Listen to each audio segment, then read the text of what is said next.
하나님 아버지 참으로 감사합니다. 또 귀한 하나님 말씀 배우려고 이 시간에 오게 하여 주시었고 여건 허락하여 주심을 감사합니다. 하나님 아버지, 이 시간에 우리가 배운 이 말씀들 정말 땅에 떨어지지 않게 도와주시었고 우리의 마음밭에 잘 심겨질 수 있는 시간 되게 하여 주시옵소서. 하나님, 특별히 우리 마음속에 있는 여러 가지 우상 숭배와 같은 마음, 불순한 마음, 성경과 일치하지 않는 마음들을 하나하나씩 살펴나갈 수 있게 하여 주시올 때 우리가 크게 동의할 수 있는 시간 될 수 있게 하여 주시옵소서. 감사드리며 예수님의 이름으로 기도합니다. 아멘. 예. 지난 시간에 몇 페이지 나가지도 않았죠. 서론이었는데 이제 우리가 제 3번 진리는 하나님과 연결되어야 한다. 요거부터 하겠습니다. 진리는 하나님과 연결되어야 된다.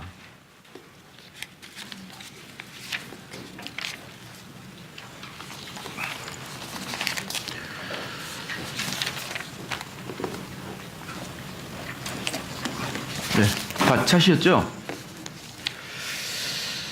진리를 설명할 때 하나님과 관계없이 설명하는 것은 모두 실패로 돌아갔다. 그 이유는 무엇일까요? 로마서 11장 36절을 보니까 하나님이 존재하는 모든 것의 근원이기 때문이다 라고 지난 시간에 말씀을 드렸거든요. 여러분 쓰셨나요? 거기다가 오늘 교재 처음 받아가지고 그건 쓰시면 됩니다. 하나님이 존재하는 모든 것의 근원이기 때문이다. 그렇죠.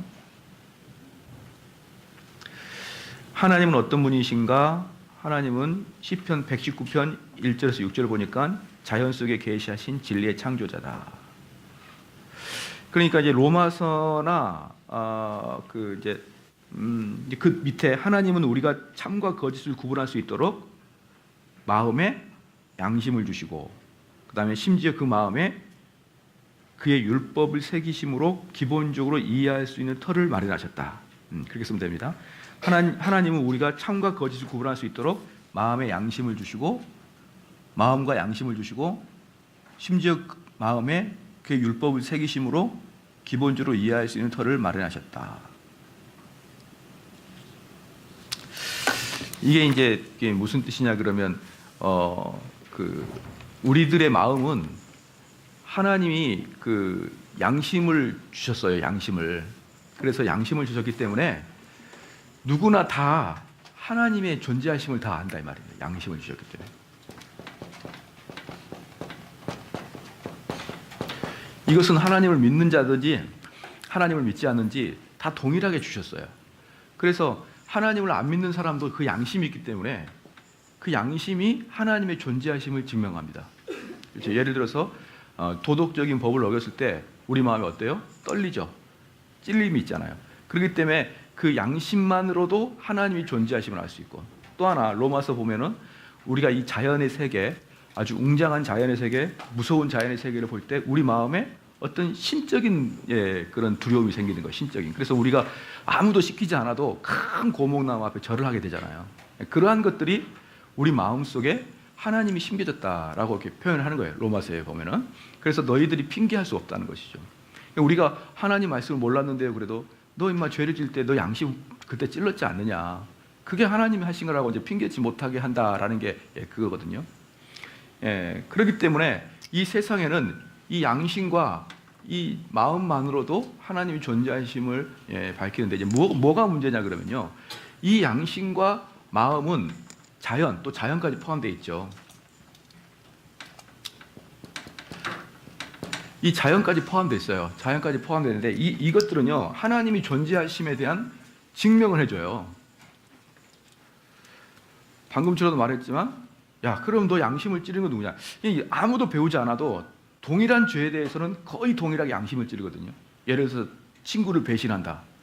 그것은 동서고금을 통해서 사람들이 다 똑같이 나쁜 놈이라고 여겨요. 그렇죠? 남의 것을 탐하는 것. 이건 다 똑같이 양심이 그냥 어릴 때도 뭔가를 훔쳐도 숨기는 거거든요. 그건 양심의 공통적으로 들어가는데, 그러면 이 양심은 하나님의 존재하심을 증명한단 말이죠. 그런데 여기서 중요한 게 뭐냐 그러면 하나님의 존재하심을 증명하는데 이것은 그 하나님이 누구냐 이것은 전혀 이야기를 해주지 않아요. 아시겠죠? 이 자연의 상태에서는 하나님의 존재하심을 우리는 증명을 받고 알겠는데 그 하나님이 누구냐, 또 더 나아가서 그 하나님께 가는 법이 무엇이냐, 이것들 증명하지 않아요. 하나님께 가는 법은 뭐냐면 다른 말로 구원이거든요. 이런 것들은 이 자연과 양심과 마음은 우리에게 증명해 주지 않는 것이죠. 그렇죠? 그러니까 그러면 이것은 그러면은 이것을 우리는 일반 계시라고 해요. 주로. 즉 모든 사람에게 동일하게 하나님께서는 악인과 선인에게 비를 내리시고 태양빛을 비추듯이 하나님께서는 믿는 자와 믿지 않는 자에게 공의 뭘 주십니까? 양심의 그 가책을 주셔요. 공의. 그래서 그 사람이 믿는 자든지 믿지 않는 자든지 똑같은 죄를 지면 똑같이 양심의 가책을 받습니다. 그럼 이 일반 계시를 통해서 하나님의 존재하심을 증명하는 것은 일반 계시를 통해서 증거하는 거예요. 존재를. 하나님이 살아 계시느냐 안 살아 계시느냐 그것을 알 때는 일반 계시를 통해서 알 수 있는 거예요. 반면에 이건 이제 이걸 갖다가 특별 계시라 그래요. 이 특별 계시는 다른 말로 성경을 이야기합니다. 그래서 성경은 하나님이 누구냐, 구원을 어떻게 얻느냐 이것을 밝혀주는 게 성경이지 성경을 통해서 하나님의 존재하심을 증명할 수는 없습니다. 왜냐? 그건 자연의 계시에 속하기 때문에. 그러니까 어떤 사람이 나는 정말 하나님이 살아 계시는지 성경 한번 읽어봐야지. 읽어봐도 안 됩니다. 그건 알아나갈 수 없어요. 일반 계시를 통해서. 그러면 특별 계시를 통해서 다른 말로 하나님의 존재하심에 대한 증명이 없고 특별 계시는 처음부터 하나님이 존재한다는 것을 기정사실화시키고 시작하는 거예요. 기정사실화.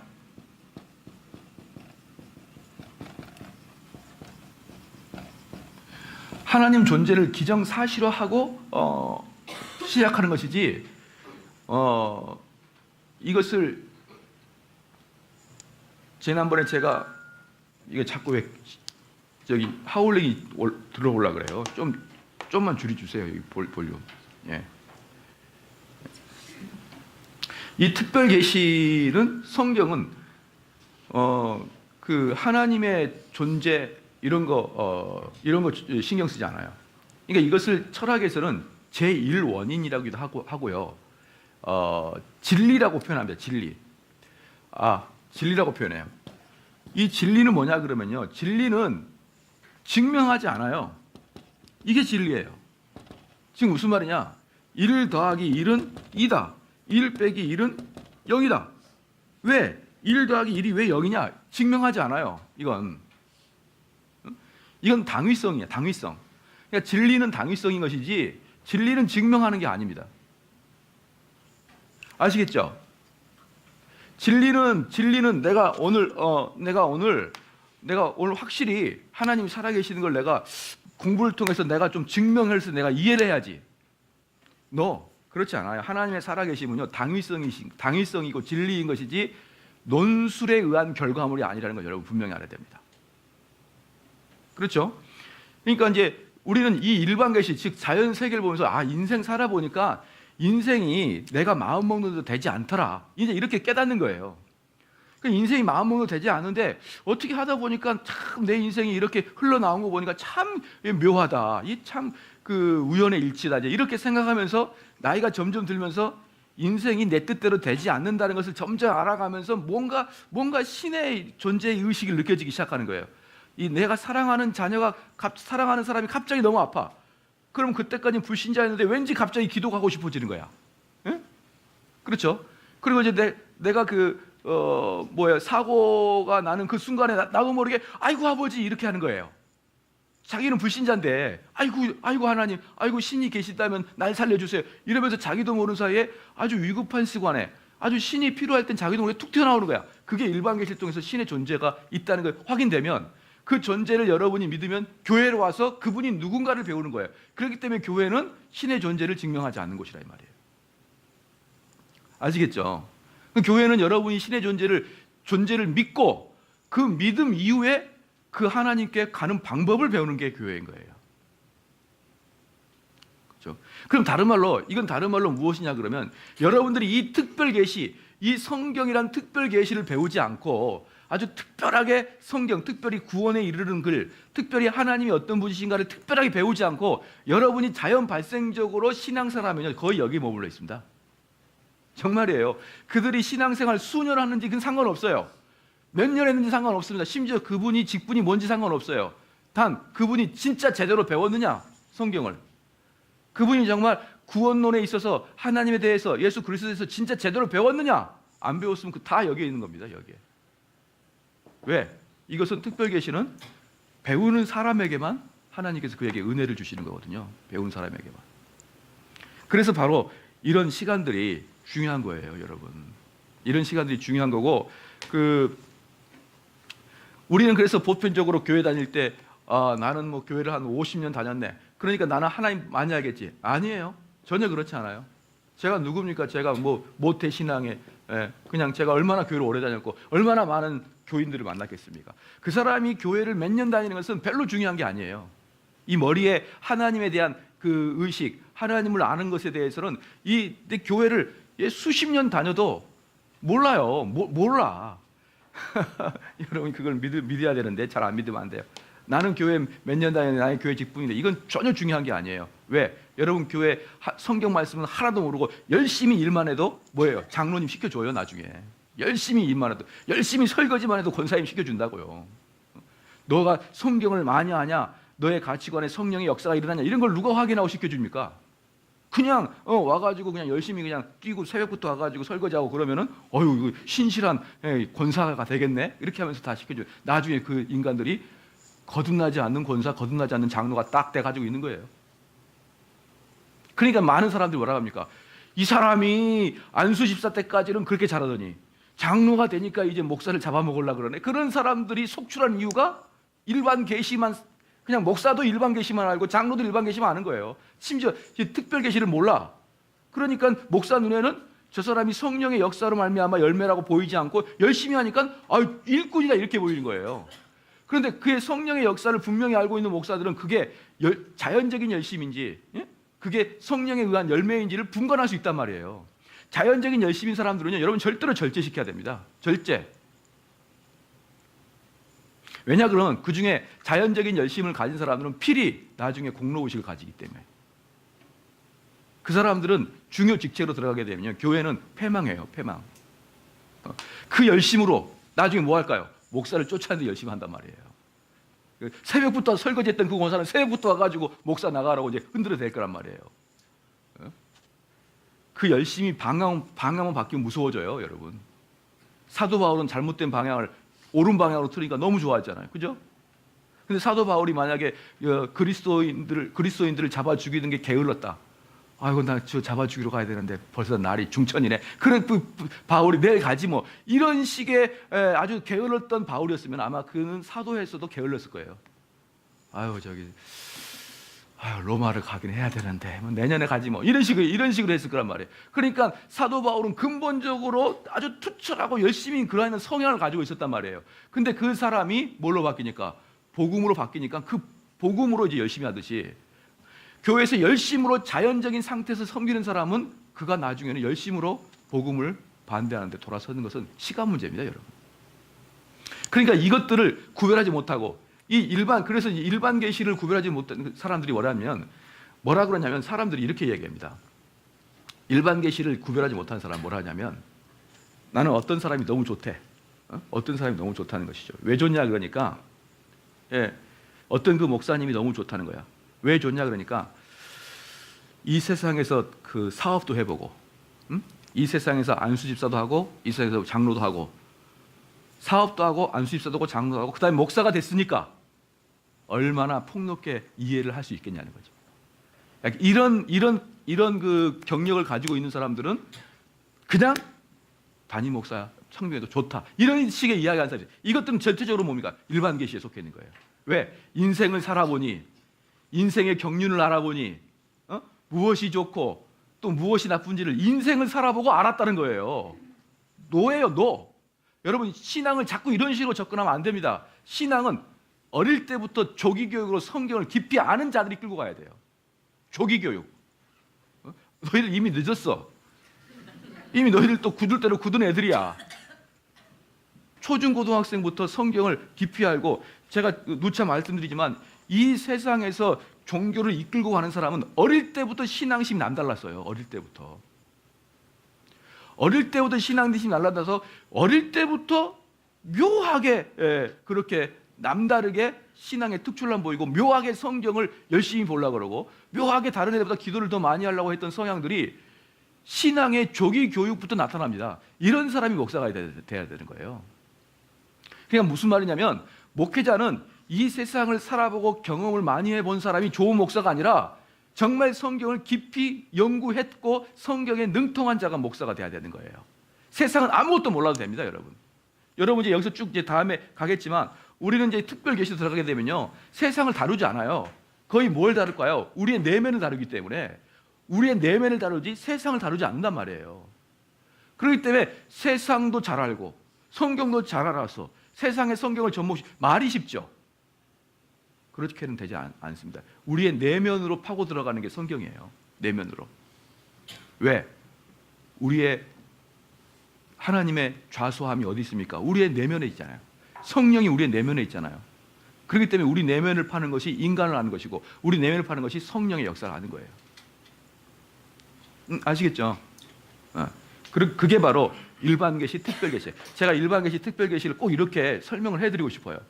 그래서 우리는 성도들이 어떻게 됩니까? 저 목사의 연륜이 뭐다, 그런 거 신경 쓰지 마시고요. 저 목사가 정말 성경을 성경답게 가르치느냐, 이걸 여러분 신경 써야 돼요.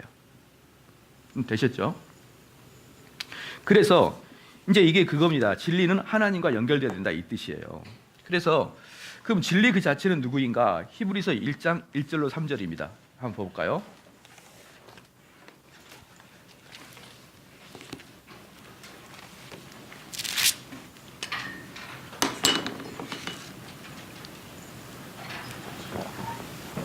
히브리서 항상 성경은 들고 오셔야 됩니다.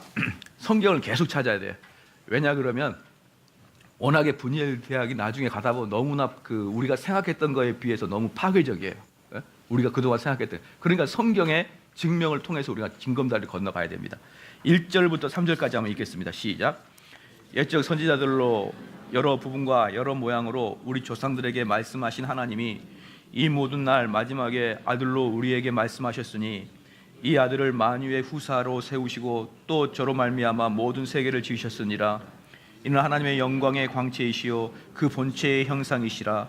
그의 능력의 말씀으로 만물을 붙드시며 죄를 정결케 하는 일을 하시고 높은 곳에서 계신 위엄의 우편에 앉아 계시니라. 한번 써볼까요? 그 진리 자체는 예수 그리스도다. 하나님의 영광이 예수 그리스도에게 그대로 투영됐다는 것이에요.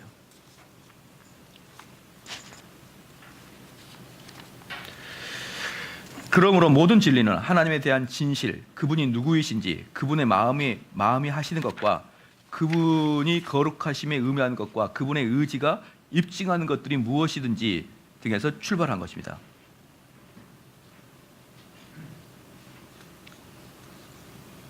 그러니까 무슨 말이냐면, 진리는요, 진리라는 것은 뭐냐 그러면 하나님이 계시는지, 하나님이 존재하시는지 존재 안 하시는지를 탐구해 나가는 게 진리가 아니에요. 아까도 말씀드렸지만 그건 그런 걸 진리라고 하지 않아요. 진리는 뭡니까?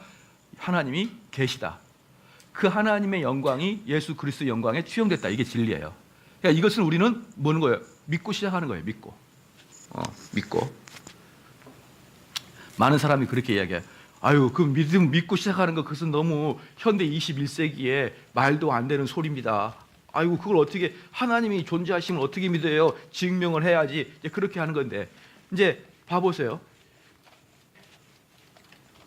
이 땅의 진화론과 창조론이 있어요. 그렇죠? 진화론과 창조론이 있죠. 자, 진화론은 처음에는 무기염료에서 단세포, 다세포, 이렇게 되잖아요. 그죠? 그러면서 하등동물 이렇게 나오잖아요. 자, 그러면 봐봅시다. 이제 창조론은 하나님이 세상을 창조하셨다는 거고. 자, 이건 우리 믿음의 문제죠. 그죠? 우리는 하나님이 세상을 창조한 것을 증명해낼 수 있습니까? 없습니까? 없죠. 없어요. 이건 믿음의 문제예요. 창조론은 믿음의 문제. 자, 그럼 진화론은 과학의 문제일까요? 믿음의 문제일까요? 과학이가 믿음, 진화론. 과학의 문제라고 생각하죠. 자, 볼까요? 무기염료가 있었다는 걸 누가 증명할 수 있죠? 네? 자, 또 하나, 무기염료가 단세포로 진화했다는 것을 어떻게 증명할까요? 어떻게 자료가 있나요, 그게? 지금부터 4억 년 전 자료가 있냐고요. 언더가 스탠드가 되십니까, 이게? 이건요, 진화론도 믿음의 문제예요. 진화론도 초기에 무기염료가 있다고 가정하자 이 말이에요. 그 무기염료가 우연히 무기염료끼리 부딪혀가지고 다세포가 됐다고 가정하자 이렇게 이야기하는 게 진화론이에요. 그러니까 진화론은 이것도 믿음의 문제고 창조론도 믿음의 문제의 시작은. 그렇기 때문에 창조로 세상을 창조했다가 기독교에서는 진리고 진화론에서는 우연히 있었다가 진리인 거예요. 그러니까 두 진리는 뭐라고 했습니까? 두 진리는 증명하고 말고 그런 게 아니라니까요. 산정하고 그렇게 됐다고 우리가 믿고 치자 이렇게 시작하는 거예요, 여러분.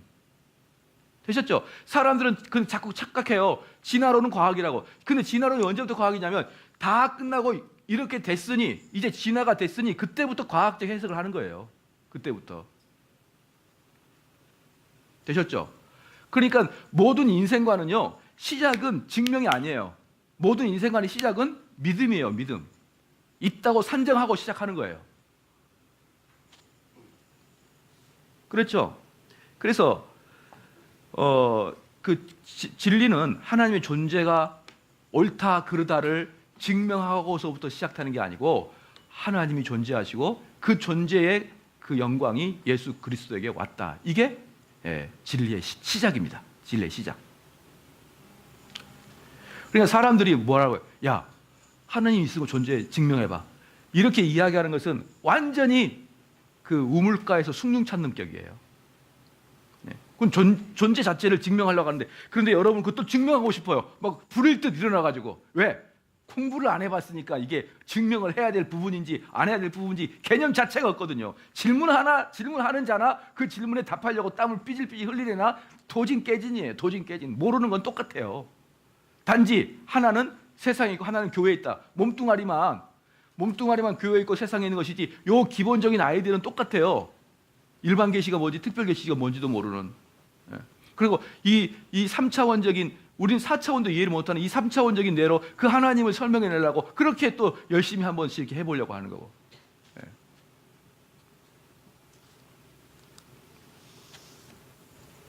자, 그러한 것들이 현실이다. 그런데 어리석은 자의 마음은 하나님이 없다 한다. 하나님이 없다.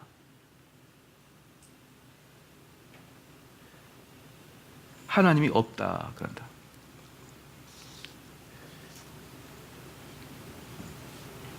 왜 어리석은 자의 마음속에 하나님이 없다 그럴까요? 봐보세요. 지혜 잠언에 보면은요, 잠언 1장 7절에 보면은 지혜의 근본은 하나님을 아는 지식이거든요. 그죠? 지혜의 근본은. 그죠? 그럼 왜 지혜가 하나님을 아는 지식이냐면, 하나님을 알게 되면요, 하나님을 존재하심을 알게 되면 어떻습니까? 사람이 생활을 경건하게 살아요. 경건하게. 이 세상을 살 때 허랑방탕하게 살지 않는단 말이에요. 하나님의 존재하심을 알게 되면. 지금 무슨 말이에요? 죄 짓지 않고, 그렇죠? 나쁜 짓 하지 않고. 자, 이렇게 살죠? 그러면 여러분 봐봐요. 죄 짓고 살고 나쁜 짓 하고 사는 사람 나중에 필이 뭐가 되는 거죠? 필망이에요. 필망. 필망이란 말입니다. 그런데 하나님이 살아계셔요. 하나님이 살아계셔요. 내가 한번 볼게요. 내가 건축업자인데, 아니 내가 무슨 기계를 만드는 사람인데 나는 하나님이 살아계심을 믿는 사람이야. 그럼 어때요? 정직하게 이걸 만들겠죠?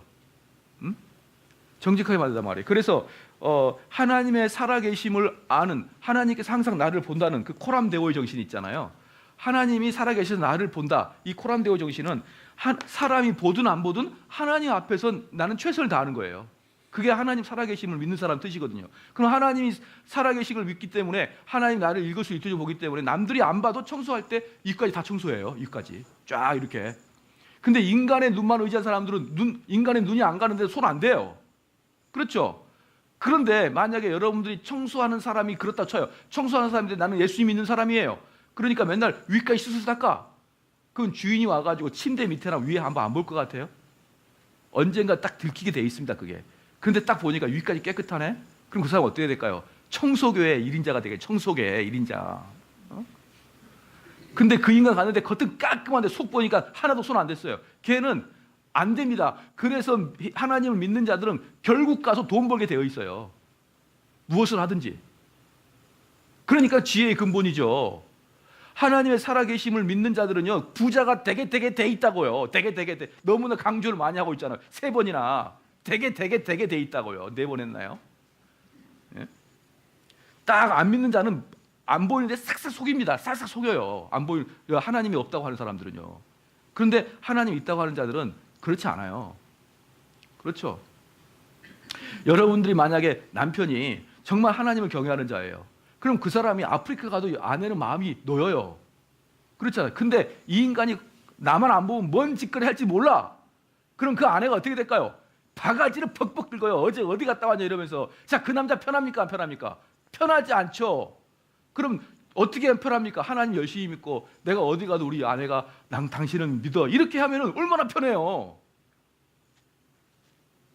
남자들이 그냥 아내한테 전화하면 놀다도 어이구 아내네 이렇게 이미 이런 마음 상태가 돼가지고 아내한테 온통 그런 경계의 눈초리를 쳐다보고 있는 그 남편은 하루 1년 내내 뭐예요? 감시 대상이 자기를 쳐다보고 있는데 뭐가 편합니까? 뭐가? 그러나 하나님 열심히 믿고 우리 남편은 어디다 내놔도 절대 죄 않는 사람이야. 딱 이렇게 말하면 나 밤늦게 좀 친구 만나고 왔다.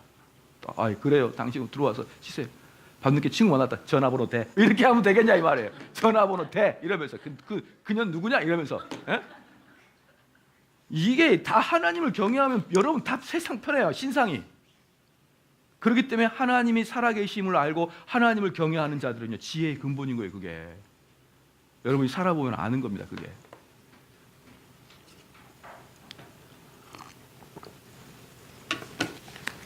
그렇죠.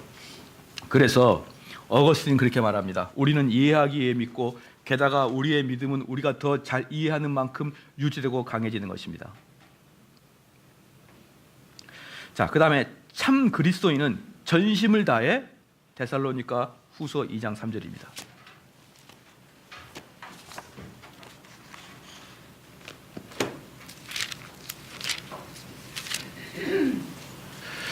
데살로니가 후서 2장 3절입니다.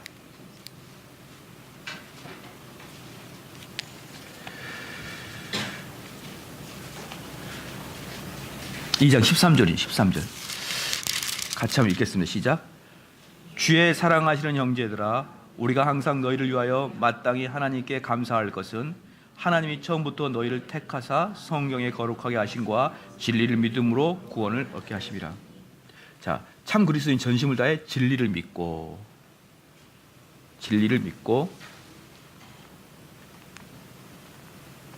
성령을 통해 진리에 순종한다. 성령을 통해 진리에 순종한다.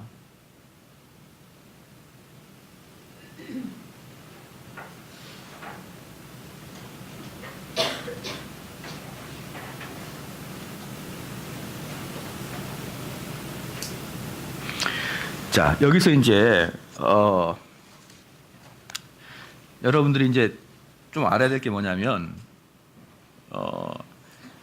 이 진리라는 말 속에 그다음에 진리라는 말 속에부터는 그 진리 다음으로는 이 증명으로 진리를 갈 수는 없어요. 그건 확실히 여러분들이 이제 아셨을 거예요. 진리로 증명은 갈 수가 없다.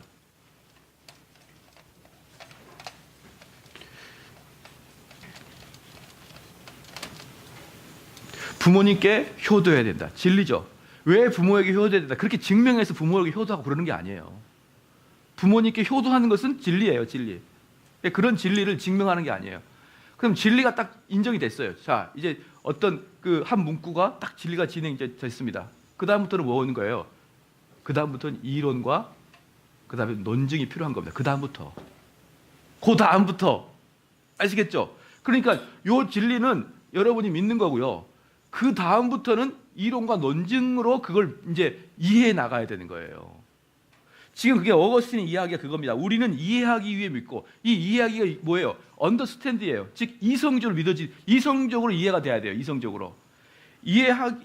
우리는 이해하기 믿고, 게다가 우리의 믿음은 우리가 더 잘 이해하는 만큼 유지된다. 그러니까 이게 뭐냐면 먼저 믿는 거예요. 되셨죠? 왜 대답이 없을까요? 믿어. 그 다음에 이것을 이해해. 이해는 이게 다른 말로 논증이에요. 이해는 뭐냐면 여러분들이 두뇌로 동의가 된다는 뜻이에요. 동의가 돼. 동의가 된다. 그게 이해입니다.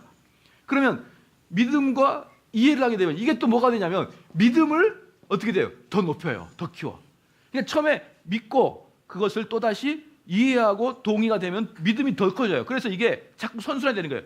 믿고 이해하고. 그럼 선 믿음입니까? 선 이해입니까? 시작. 선 믿음이잖아요. 믿고 들으면서. 예? 믿고 믿었어요. 그 다음에 들으면 또 믿어져. 들으면 또 믿어지는 거예요. 그래 들으면서 믿고 이렇게 하는 건데, 이게 사실은 요걸 빼고 이렇게 들으면서 믿고 하는 거예요. 되셨죠? 근데 사실은 처음에 믿어지냐 안 믿어지냐 다르죠. 근데 문제는 뭐냐면 요것은 요 부분은 논증이래. 논증, 이성을 사용해야 되기 때문에 우리 한국 성도들은 요 부분에서 이성을 사용 안 해요. 요 부분에서 뭘 사용하냐면 한국 사람들은 시작 뭘 사용할까요?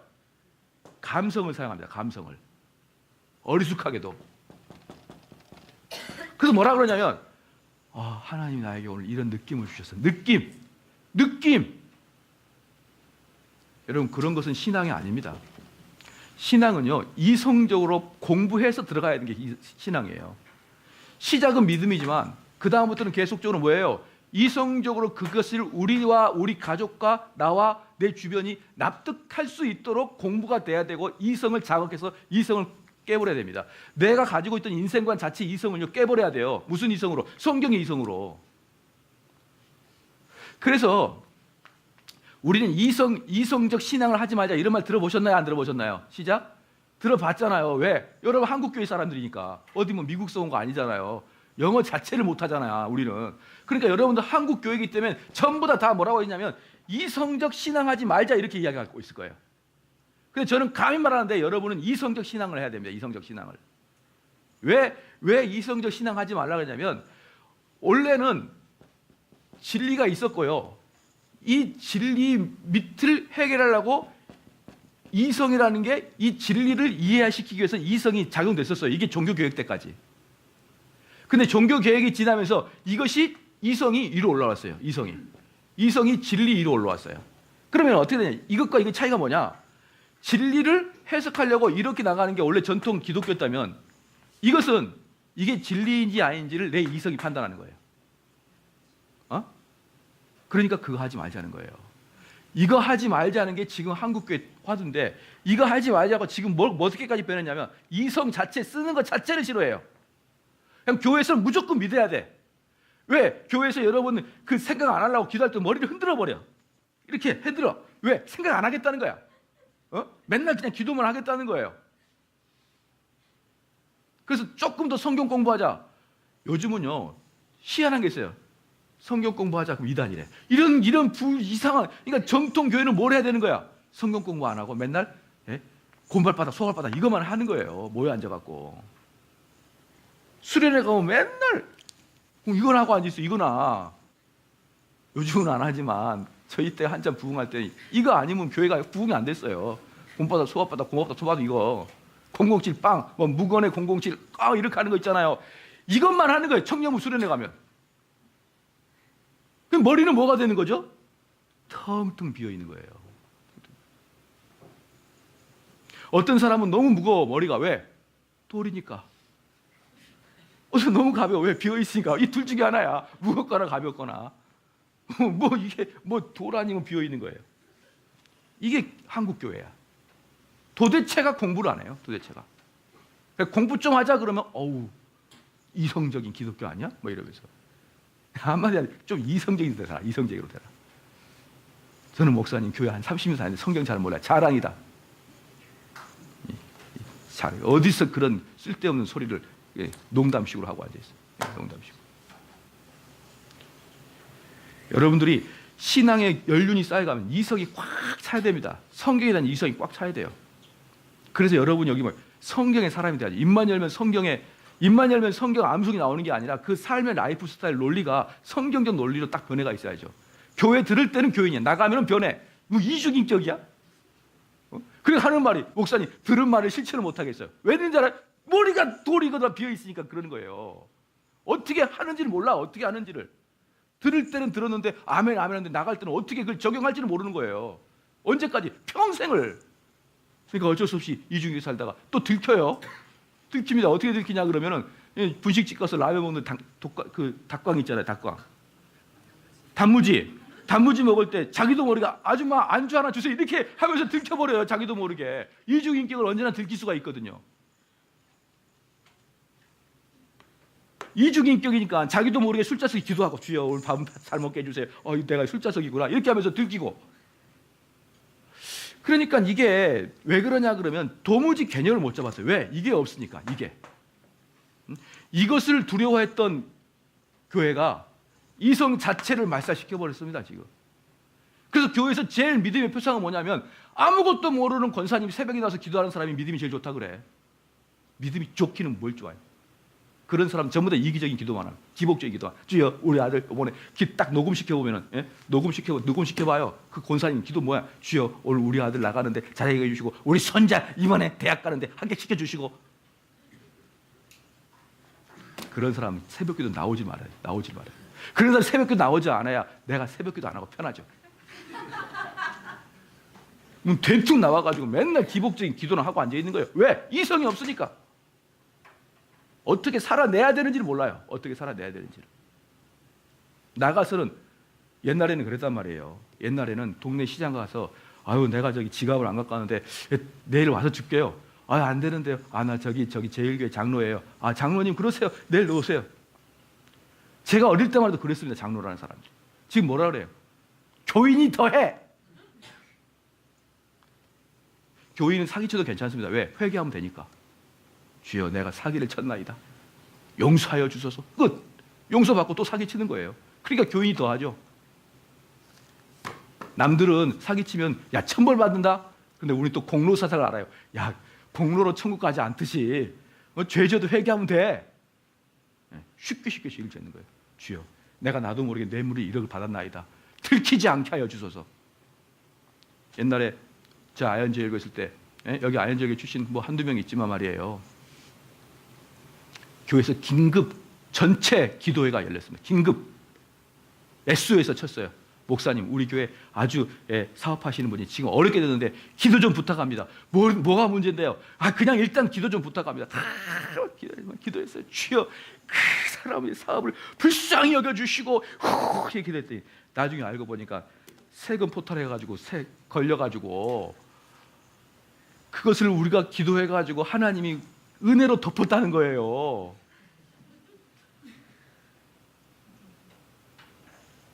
제가 막 앞장서 주여 기도했다고요. 그 권사를 살려주고 저 악의 무리가 그 권사들을 침범하지 못하도록 해주셔서 악의 무리가 국가여서 나중에 알고 보니까 그렇게 여러분 그렇게 살아갈 수 있어요. 얼마든지. 가짜 믿음 갖고 있는 사람들은 머리에 든 게 완전히 돌 아니면 비어 있으니까. 우린 극단적인 사람이 둘 중에 하나예요.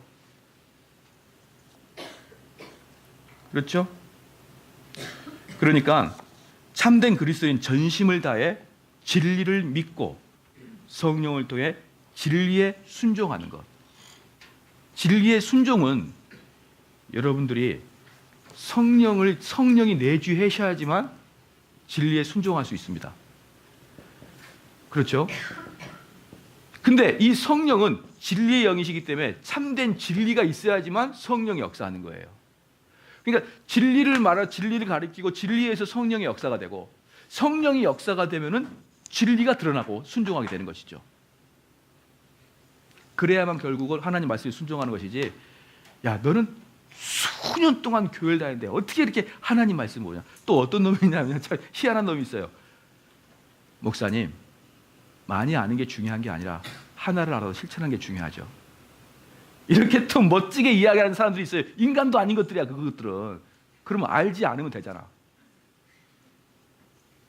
하나도 모르면 되잖아요. 하나도 모르면. 뭐하러 성경 공부를 해요, 그럼? 어디서 못된 것만 다 듣고 와가지고, 목사님, 저는 하나만 알아도 그거 하나만 실천한다 그래서 내가 확 그냥 한 방에 끝내버릴 거다, 그냥. 많이 알아야 됩니다. 왜? 진리는 성령의 영이니까. 그래서 여러분들이 진리로 머리를 꽉 채우고 성령의 역사로 말미암아 그 진리가 여러분의 실질적으로 삶의 구동의 역할을 해야지. 도대체 아는 거라고는 아는 거라고 뭐냐 그러면 뭐라 그럴까? 뭐라 그러죠? 최선을 다하면은 뭐 열심을 다하면 하늘도 감동한다. 막 그런 거 있잖아요. 그런 게 성경인 줄 알고 벤자민 플랭컨이라는 안티 청교도가 했던 그런 말들. 열심히 노력하고 열심히 하면 하늘도 감동한다. 그건 비성경적인 언어예요. 비성경적인 언어. 예? 지성이면 감청이다. 그렇죠. 익숙하잖아요. 얼마나 많이 했으면 손바닥이 다라지로 비둬버렸거든요. 아침마다 손바닥. 우리 아들 이번에 과거 급제하러 가는데 신이여. 아무도 하나님도 몰라도 그들은 이거 한 거예요. 우리 조상들은. 왜? 이게 마귀의 수법이거든요. 지성이면 감천이다가. 기독교는 뭐예요? 하나님 은혜를 주셔야지만 감천이 돼야지만 우리가 인간이 움직이는 거죠. 근데 지성이면 감천이 뭐예요? 내가 노력해서 하늘을 움직이는 거잖아요. 이게 바로 마귀의 수법이라고. 이게. 그것도 모르고 교회에서 열심히만 해. 하나님이 기회 주시면 될 거야. 그런 말 같지도 않은 소리를 하면서. 왜? 이미 이성을 마비시켜놨으니까 우리 교인들은 뭔 말해도 그냥 아멘만 하는 거예요. 이성을 마비시켜놨으니까. 뭐 부르죠. 사람들이 비판하지 말라고. 여러분 이 비판이 뭔지 아십니까? 비판은요. 대학생들에게 요구되는 게 건전한 비판이에요. 4년제를 대학을 딱 1학년 들어가게 되면 우리는 그렇게 교육받았어요. 대학이란, 즉 지성인이란 사회를 건전하게 비판할 수 있는 능력이 지성인이다 그랬어요. 근데 비판하지 말라고 교회에서는 뭐 만들라고? 돌 만들라고. 비판해야죠. 할렐루야. 비판해야 나와 남이 다른 줄 알고. 옳고 그름을 판단하는 것은 비판이 근본적인 전제 조건이에요. 옳고 그름을 판단해야 될 거 아닙니까? 그럼 비판 없이 어떻게 판단합니까? 근데 비판만 하면은 그냥 전부 다 사람들이 어떻게 돼요? 저 목사 비판하네? 우리 예수님은 유대교 얼마나 비판했는 줄 아십니까? 바울은 얼마나 유대 바리새인들을 비판했는 줄 아시냐 이 말이에요. 만약에 지금 예수님이 오셔가지고 바리새인 비판하면 저분은 맨날 남 그냥 공격만 하는 분이구나. 여러분이 진짜 한국교회를 개혁하고 싶으면요. 여러분 이성 가지고 진리를 풀어내지는 이성 가지고 그 이성으로 잘못된 것을 지적해야 됩니다. 그래야 한국교회가 변화가 되는 거예요. 한국교회 변화되지 않는 이유는 뭘까요? 그냥 덮어놓고 머리 숙이고 믿어버리니까 그러는 거예요. 그럼 그 목사가 마음대로 하는 거 아니에요. 좌로나 우로나 그냥 내 마음대로 해라. 나는 하나님께 직통 받아왔다. 이러면서. 되셨죠? 그래서 진리를 좇지 않고 자기의 길을 택하는 자들에게는 오직 자멸뿐이다. 오직 자멸뿐이다.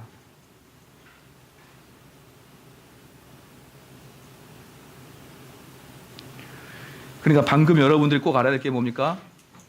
꼭 알아야 될 것은 진리는 논리적 이성적으로 공부해야 된다. 예. 진리는 논리적 이성적으로 공부해야 된다. 진리는 감성적으로 들어야 돼. 이게 바로 현대 자유주의자들의 특징이에요. 감성적. 그래서 어떻게 진리를 어떻게 해요? 어떻게 하나님의 신앙을 이성적으로 할 수 있어? 그건 아니야. 하나님 나에게 감동을 주는 걸로 해야 돼. 이렇게 하는 게 현대 교회의 특징이고 그것은 현대 교회를 다 잡아먹었던 자유주의자들이 했던 이야기입니다. 자유주의자들.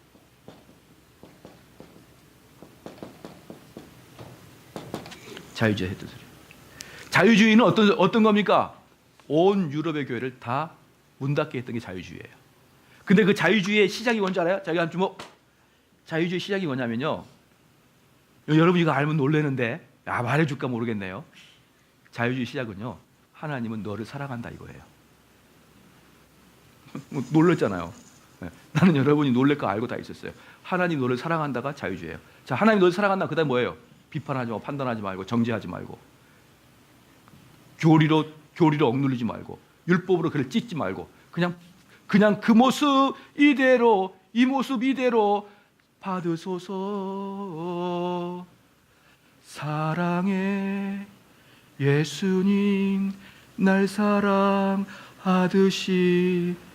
이거 있죠? 이게 자유주의의 놈들이야. 여러분들이 이 노래 안 불렀잖아요. 왜? 개혁주의를 알고 있었으니까. 언제? 어릴 때부터.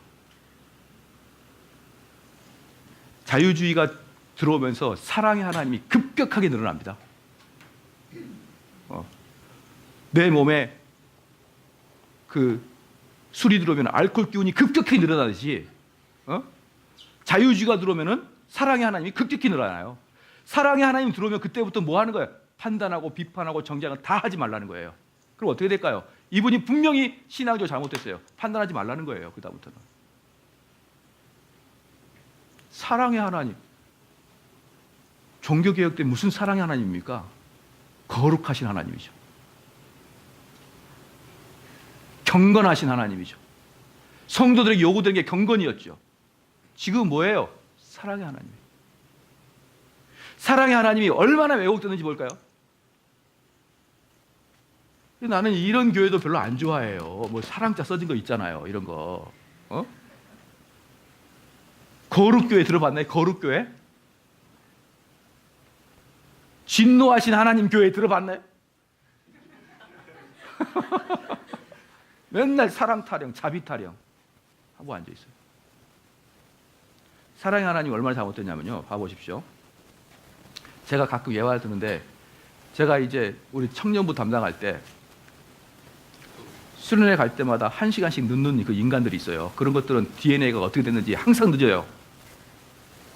그래서 내가 이번에는 진짜 니네들 늦으면 출발해 볼 거야. 딱 9시 되면 출발할 거야. 그리고 하루는 날 잡고 그냥 9시 출발해 버렸어요. 왜? 한다면 하니까 또. 그러다가 저 목회 인생 잘릴 뻔했어요. 왜? 교회는 잘못한 사람을 지적하지 않고 잘못한 것에 화를 낸 사람을 지적합니다. 교회는. 아세요? 지각한 사람을 지적하거나 잘못한 것을 잘못해서 해를 끼친 사람을 지적하지 않아요. 근데 그에게 화낸 사람은 잘릴 각오가 돼야 됩니다. 그거 봐보세요. 교회는 잘못을 용인해줘요. 그리고 이게 잘못했다고 항변하는 사람은 잘라버립니다. 그게 여러분이 좋아하는 한국교회의 모습입니다. 제가 그때 잘렸으면은 언뜻 또 이렇게 딱 숙였죠. 아, 내가 다시 유턴해서 데리고 가야겠다. 뭐 이러면서. 정의로운 사회는 어떤 사회입니까? 나쁜 놈은 책망받고 잘하는 놈은 상 받아야 되잖아요. 근데 교회는 어떻게 된 게요? 잘못한 놈들은 위로를 받아요. 만약에 이제 여기 자매가 이제 한 1시간 늦게 와가지고 차가 떠났어요. 그럼 울고 있어요. 그럼 어때요? 연약한 자가 되냐 순간 우니까 울면 돼요. 근데 저는 어떻게 분기탱천에 운전하고 가는 거야. 강한 자가 되잖아요. 연약한 자를 보호해 주는 거죠. 지금 현대의 또 특징이 뭡니까? 약자, 소수자를 보호하는 시대잖아요. 이게 현대 좌파의 특징입니다. 약자, 소수자를 보호해 주는 게. 이것들이 섞여가지고 어떻게 되는 거예요? 여자가 울고 있으면 걔가 다 짱이야, 짱. 왜 그러니? 제가 오다가 우리 엄마가 좀 아파가지고 약 사다가 와가지고 한 20분, 사실은 1시간인데 한 20분 늦었더니 목사님 차 타고 벌써 갔어요. 자매들이여, 울지 좀 마라. 회개할 때나 울어라. 회개할 때나. 나 고달파진다. 예?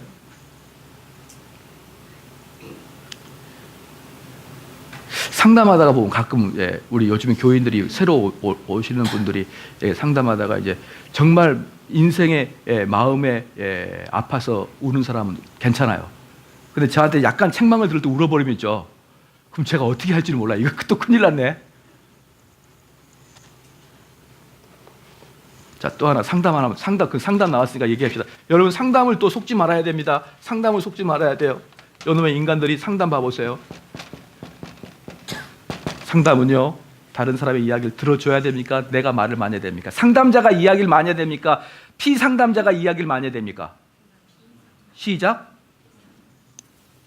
1번 상담자, 2번 피상담자. 1번, 2번. 2번이죠. 이게 바로 마귀들이 하는 수법이에요. 뭣도 모르고 교회 와서 2번 그러는데 여러분들이 도대체가 수십 년 교회 다녀도 마귀의 제자야. 네 제자, 네 스승 누구냐? 디아볼로요. 이러는 사람들이에요 지금.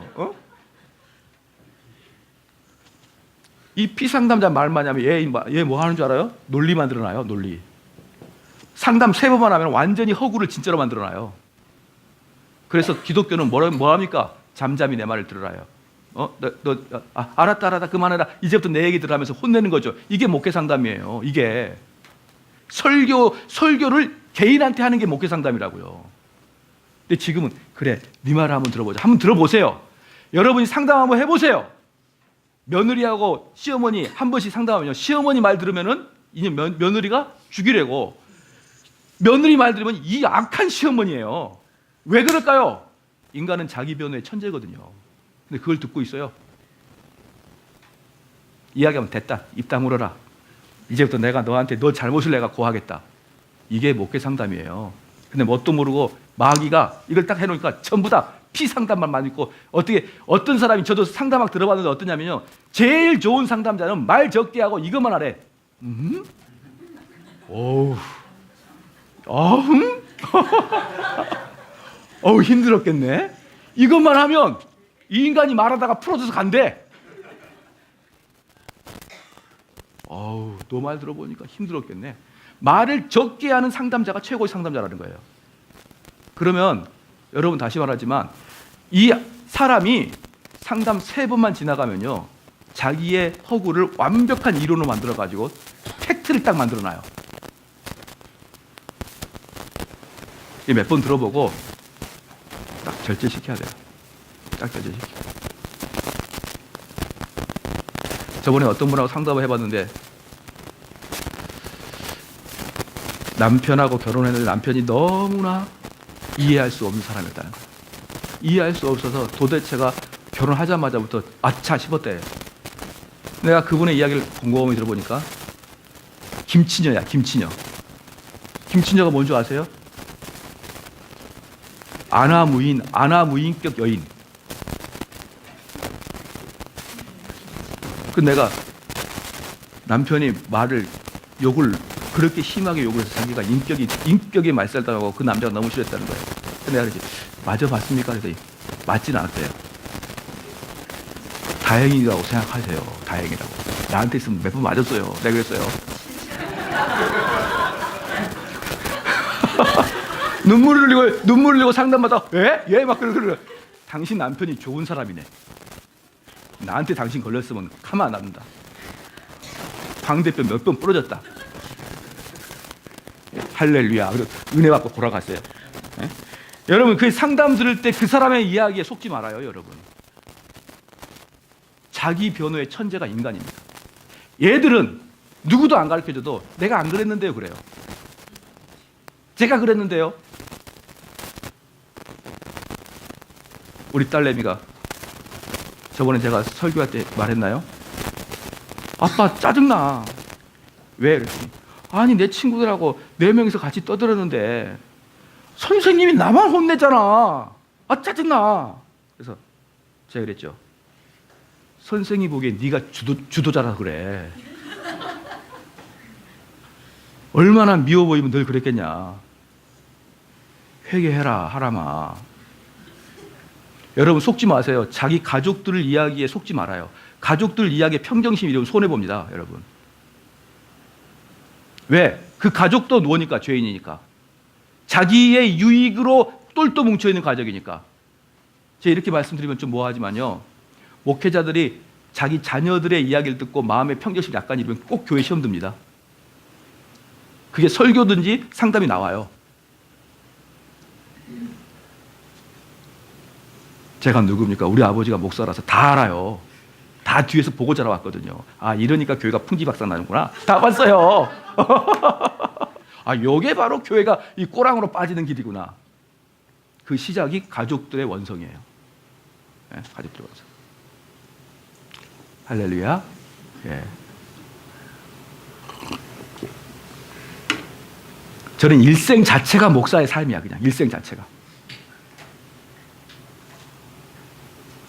그러니까 여러분들이 그 목사의 자녀들이 때로는 억울할 때가 있어요. 언제 억울하냐면 똑같이 열심히 했는데 선생님이 보기에 아, 너는 목사의 자녀니까 이 상은 얘 주자 이런 마음이 있어요. 근데 얘 입장에서는 열받거든요. 그럼 와서 이야기하는 오빠, 아빠, 선생님들이 나만 차별해. 그러면 목사의 마음이 약간 화가 납니다. 그래서 항상 가족의 이야기는 듣지 말아야 돼요. 목회자. 예? 아시겠죠?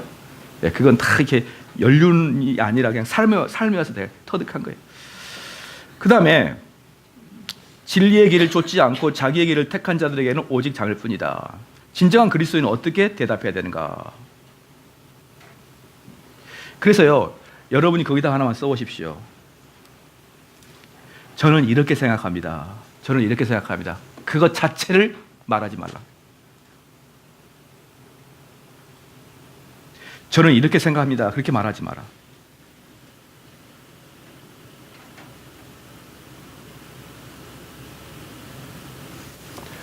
자, 왜 저는 이렇게 생각합니다. 이렇게 말하지만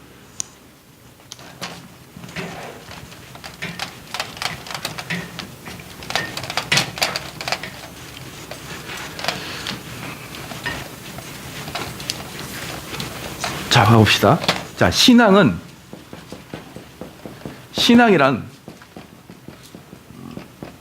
객관적 틀 안에서 주관합니다. 이게 신앙의 핵심이에요.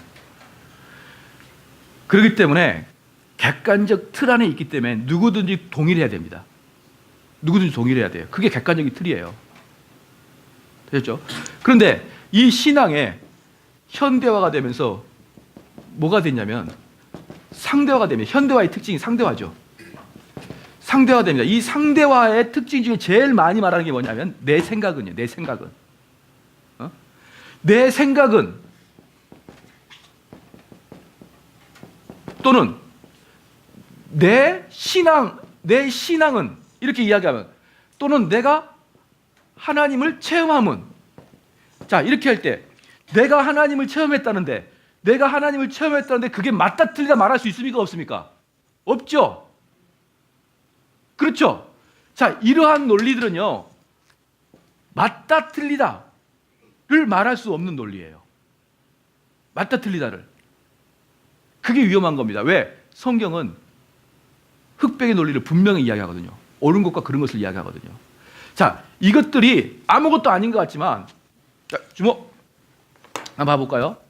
이거 맞다. 그럼 당장 뭐라 하냐면 왜 너 극단적이니 이래요. 근데 이 인간들이 지가 극단적이라고 이야기할 때 지는 엄청나게 자비로운 놈이라고 생각하는 거야. 엄청나게 사람을 인정한다고 생각하는 거예요. 그런데요, 아주 나쁜 놈이죠, 인간들이. 아우, 이것들 정말 있으면은 나빠요. 왜? 이것들은 지금 현대 포스트몬의 상대화에 물들어 있는 사람들이거든요. 상대화의 특징이 뭐예요? 양극단을 배제하고 자기가 중용을 지켜나가겠다는 거예요.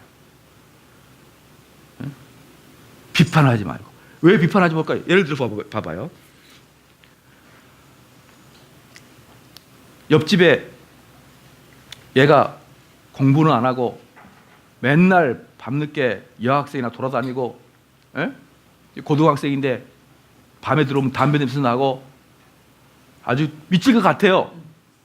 그러면 이제 그것 때문에 이제 그 아들하고 난리가 났어요, 이제. 그래가지고 그 엄마가 이제 성질이 나가지고 한숨 쉬고 있는데 그 옆집 아줌마가 와가지고 아이고 얘들은 좀 그렇게 다루지 마. 또 얘들은 그러다가 다시 돌아와. 그렇게 이야기할 수 있죠. 근데 쥐새끼면 그렇게 못 얘기해요. 쥐새끼면 두들겨 패야 돼.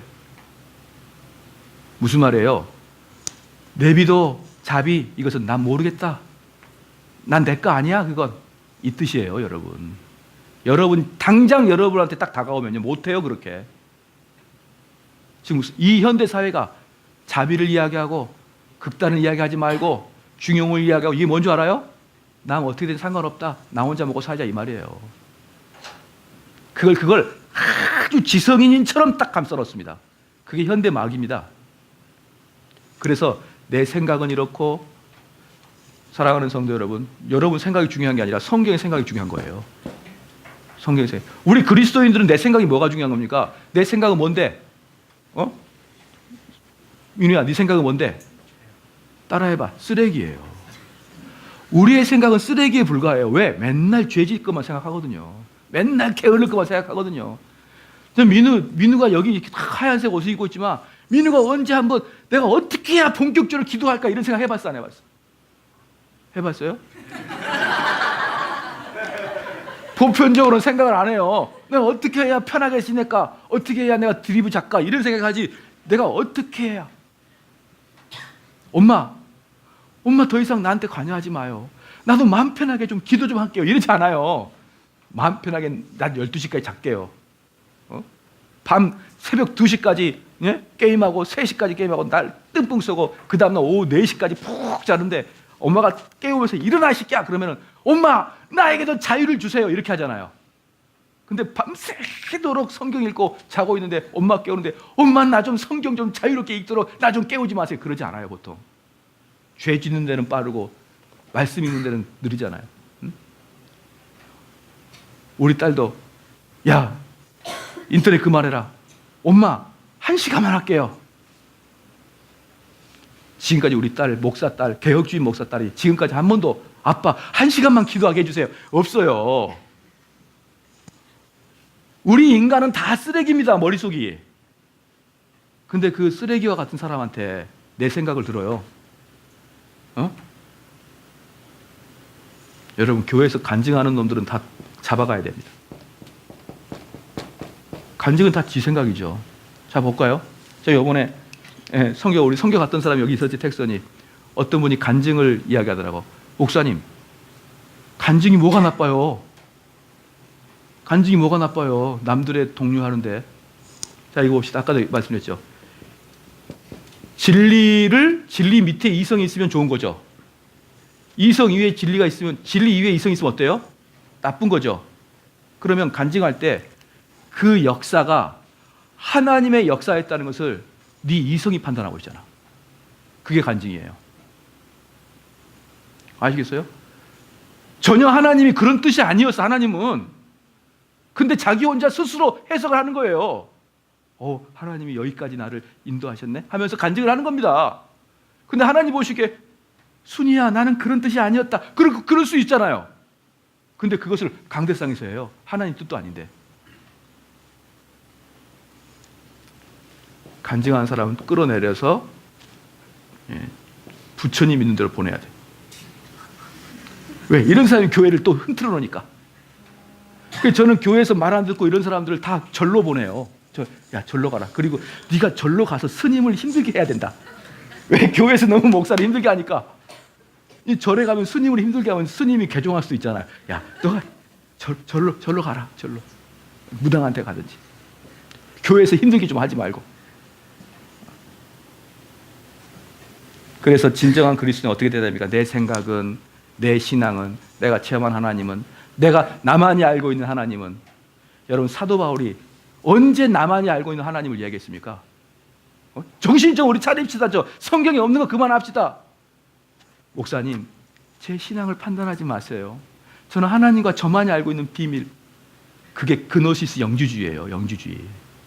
어디서 1세기 이단을 지금 끌고 와가지고 1세기 이단을 지을 거죠. 1세기 이단은 뭐예요? 나와 하나님과의 비밀한 관계가 있다는 거예요. 근데 지금 와가지고 나와 하나님과의 비밀한 관계가 있다고? 어젯밤에 하나님과의 나의 내통함이 있다고요? 하나님이 나한테도 이야기 안 해준 걸?